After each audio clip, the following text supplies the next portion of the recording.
বিশ্বকাপের প্রস্তুতিটা Argentina সেরেছিল Puerto ও অ্যাঙ্গোলার মতো খর্বশক্তির দলগুলোর বিপক্ষে। আর্জেন্টিনার ভাগ্য আছে বলতেই হয়। এবার 2026 বিশ্বকাপে নিজেদের গ্রুপেও আলবিসেলেস্তারা পেয়েছে ঢিলেঢালা সব প্রতিপক্ষ।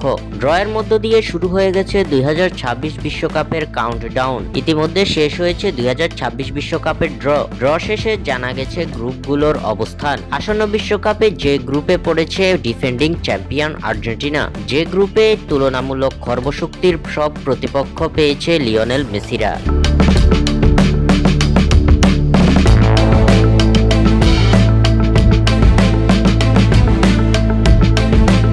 ফিফা র্যাঙ্কিং এর শীর্ষ 4-এ থাকায় 1 নম্বর পটে ছিল আর্জেন্টিনা। পট 2 থেকে প্রতিপক্ষ হিসেবে পায় ইউরোপিয়ান কনফেডারেশনের অস্ট্রিয়াকে। পট 3 থেকে আফ্রিকান অঞ্চলের বাছাই পর্ব পেরিয়ে আসা আলজেরিয়া এবং পট 4 থেকে এশিয়া অঞ্চল থেকে আসা জর্ডানকে গ্রুপ সঙ্গী হিসেবে পেয়েছে আর্জেন্টিনা। অর্থাৎ আগামী বছরের জুনে যুক্তরাষ্ট্র, মেক্সিকো, কানাডায় হতে চলা ফুটবল মহাযজ্ঞের গ্রুপ পর্বে অস্ট্রিয়া, আলজেরিয়া ও জর্ডানের বিপক্ষে লড়বে লিওনেল স্কালোনির আর্জেন্টিনা।